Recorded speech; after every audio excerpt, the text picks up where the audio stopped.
Minister Freeland, you'll agree with me that the state-owned, taxpayer-funded Canadian Broadcasting Corporation reported on February the 10th, 2022, that the GoFundMe donations to the convoy protest came from donors located outside of Canada.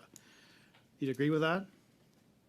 I don't have the report in front of me, and I haven't memorized all CBC reports, but I'm prepared to believe you.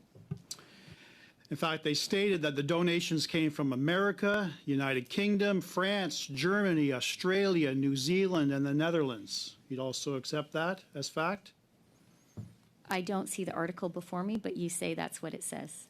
They even claimed that the convoy might be Russian funded. Do you recall that?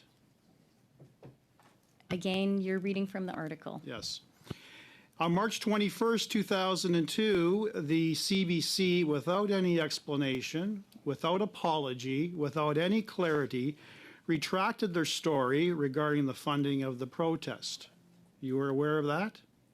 Again, I'm not speaking for the CBC. I'm speaking for the I'm not asking you to speak for the CBC. I'm asking, were you informed that the CBC retracted the story, the false story, about foreign funding donations to the convoy? Again, Mr. Brock, I don't believe that the CBC is being interrogated here. I believe it's the government of Just Canada. answer the question, Minister Freeland. Were you aware, yes or no? It's a simple question. I don't have the article before me, and I'm not here to answer questions about the CBC and The its Deputy reporting. Prime Minister, the most senior cabinet minister, is not prepared to accept whether or not the CBC retracted a false story? I don't speak for the CBC, sir. You, as the most senior cabinet minister and the deputy prime minister, relied upon that initial story from the CBC and shared your concerns with Canadians regarding terrorism funding and money laundering. Your words, correct? Let me be very clear. My principal concern when it comes to the illegal occupation and the illegal blockades is the economic harm that was done to Canada. Let me be very clear, Minister Freeland. Your words several times in the House referred to terrorism funding and money laundering. Are you saying you didn't use those words?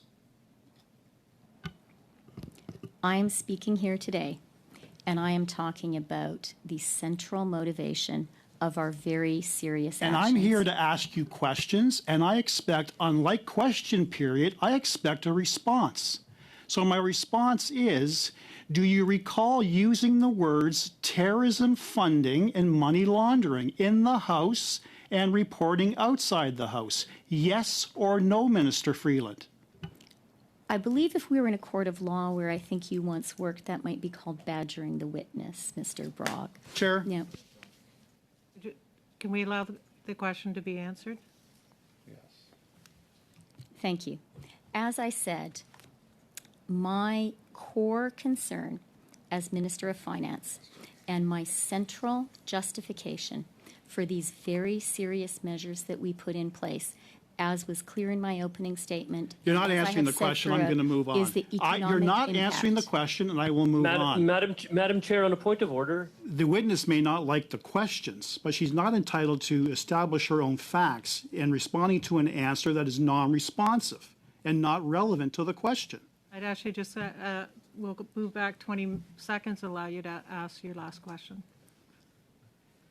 Do you agree with me that the Deputy Director of FinTrack, Mr. McKillop, confirmed at committee that the convoy funding did not come from terrorism funding or money laundering, and the typical person who donated hundreds and thousands of dollars to the convoy came from their own resources and posed no security threat? Do you accept that? What I accept, Mr. Brock, is that the core threat was to the Canadian economy, to our reputation as a trading partner and investment destination. Thank you for the non-response, Minister. I made that clear in my opening remarks, and that is my view. Thank you for the non-response, Minister. Very helpful. We'll move